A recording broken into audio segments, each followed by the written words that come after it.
अस्सलाम वालेकुम, welcome to my YouTube channel. आज मैं आपको ईद ड्रेसेस के लिए बहुत ही खूबसूरत नेकलाइन बनाने का तरीका बता रही हूँ। सबसे पहले आपने 15 इंच लंबाई रख के इस तरह से आपने आधे इंच का अंदर मार्जिन छोड़ते हुए उसके अराउंड आपने एक एक इंचेस पर इस तरह से मार्किंग कर लेनी है। ऊपर आपने इस तरह से राउंड शेप दे लेनी है। अगर आपको इस तरह से ना देनी है तो किसी भी चीज़ की मदद से राउंड शेप की मदद से आप इस शेप को दे सकते हैं। अब 1 इंचेस का इस तरह से गैप छोड़ते हुए आपने मार्किंग कर लेनी है। इस तरह से आप 1 इंचेस का मार्जिन जो है वो बाहर छोड़ते हुए ड्राफ्ट कर लेंगे। उसके बाद इस तरह से आपने नीचे भी 1 इंचेस का मार्जिन छोड़ना है। अब इसकी हम कटिंग कर लेंगे। जहाँ जहाँ हमने मार्किंग की है सेम सेम उस मार्किंग के ऊपर हम इसकी कटिंग कर लेंगे। इस तरह से हम इसकी कटिंग करते जाएंगे। इसके बाद जो हमने ये राउंड शेप अंदर वाली साइड पर दी है, यहाँ से भी इसको कटिंग करके इस नेक को हम शेप दे लेंगे।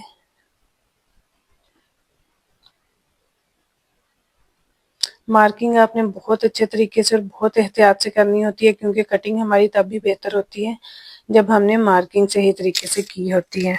इस तरह से आपके पास ये नेक लाइन कट कर तैयार होगा। उसके बाद हमने एक चौरस जो है वो नेक कटिंग करनी, क्योंकि मेरे कस्टमर की डिमांड है कि मुझे नेक चौरस चाहिए, राउंड नेक नहीं चाहिए। तो इसलिए इसके नीचे हमने इस तरह से चौरस नेक को कट कर लेना है। इसकी चौड़ाई मैंने 4 इंचेस रखी है और लंबाई 5 इंचेस पर रखकर मैंने इस तरह से एक चौकोर शेप में गला कट कर लिया है। अब एक्स्ट्रा फैब्रिक लेके उसके ऊपर इस पट्टी को हम इस तरह से पेस्ट कर लेंगे। फिर वही बात कर रही हूँ कि पेस्टिंग आपने बहुत अच्छे तरीके से करनी है, क्योंकि गले की और कोई भी हम डिज़ाइनिंग कर रहे हो उसकी फिनिशिंग हमेशा तभी आती है जब आपने बुकरम को अच्छे तरीके से फ्यूज़ किया हो। इस तरह से बुकरम की फ्यूजिंग करने के बाद इसका एक्स्ट्रा फैब्रिक हम कट कर देंगे और साथ आधे इंच का मार्जिन छोड़कर इस तरह से हम इसके सेंटर से भी ये वाला पीस कट कर देंगे। आधे इंच का मार्जिन आपने लाजमी छोड़ना है, क्योंकि इसको हमने अंदर की तरफ फोल्ड करना होता है। इस तरह से इस सेंटर में हम इस तरह से कट लगा लेंगे। यहाँ पर भी जो राउंड शेप है उसमें आपने कट लगा लेने, ताकि हमारी राउंड शेप बहुत अच्छी तरीके से बन जाए। उसके बाद जो हमने चौरस नेक कट किया था उसको भी कपड़े के ऊपर इस तरह से पेस्ट कर लेंगे।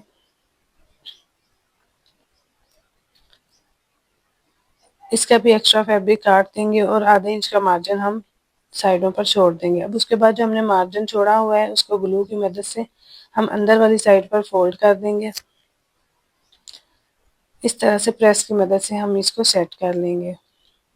दूसरी साइड पर भी सेम ऐसे ही ग्लू की मदद से जो मार्जिन है हमारा उसको हमने बहुत नीट तरीके से जो है वो अंदर की तरफ फोल्ड करना है और प्रेस की मदद से इसको सेट कर लेना है। ग्लू की मदद से जो आपकी स्टिचिंग है वो बहुत बेहतर हो जाती है, क्योंकि मुझे पता है ये ग्लू वाला खर्चा जो है वो एक्स्ट्रा है, लेकिन आप यकीन करें कि जब तक आप अपनी सिलाई में बेहतरी नहीं लाएंगे, कुछ अपनी सिलाई में बेहतरी लाने के लिए कुछ इकदामात नहीं करेंगे, तो आपकी स्टिचिंग में नीटनेस नहीं आएगी, फिनिशिंग नहीं आएगी। तो इसलिए इस किस्म की जो छोटी-छोटी टिप्स हैं, ट्रिक्स हैं, इनको यूज़ किया करें और इन पर अमल किया करें, फिर ही आपकी स्टिचिंग में फिनिशिंग आएगी। इस तरह से आपने दोबारा से ग्लू लगा लेनी है और उसके ऊपर लेस की उल्टी साइड ऊपर रखते हुए इस तरह से लेस को इसके ऊपर अटैच कर देंगे, सेम इसकी शेप के अकॉर्डिंग। इस तरह से आपने इस साइड पर पेस्ट कर लिया लेस को। अब दूसरी साइड पर भी इसी तरह से ग्लू लगाते हुए लेस को अटैच कर लेंगे।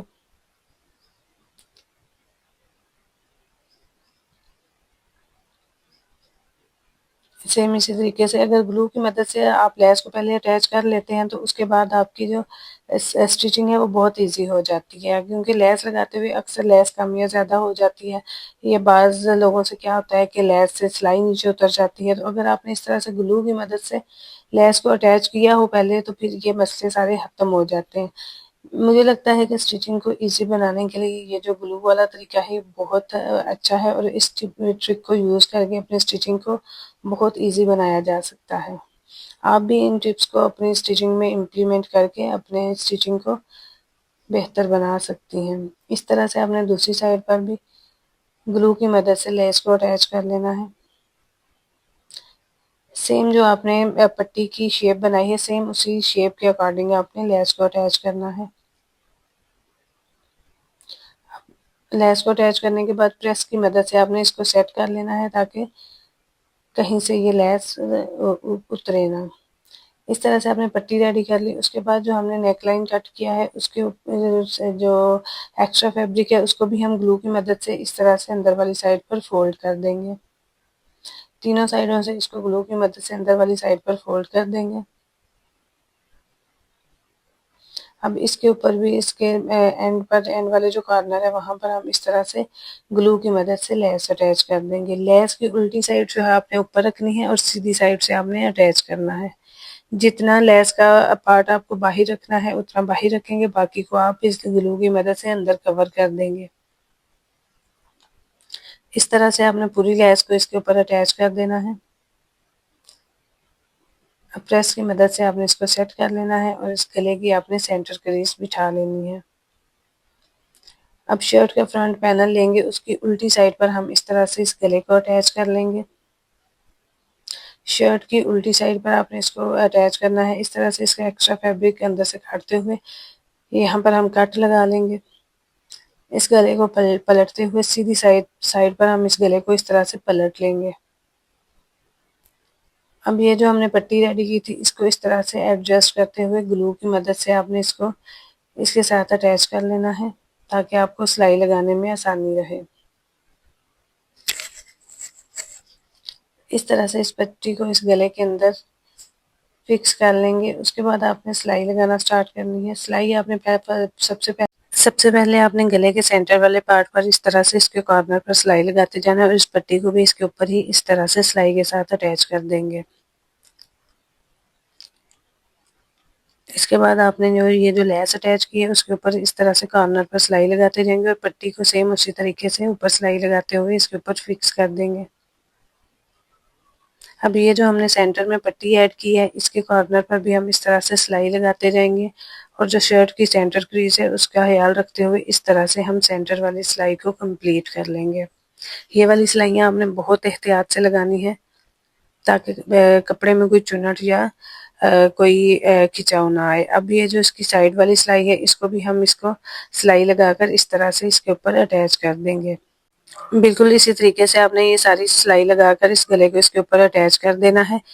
अब आप देख सकते हैं कि हमारे पास बहुत ही कम टाइम में बहुत इजी तरीके से गला रेडी हुआ है।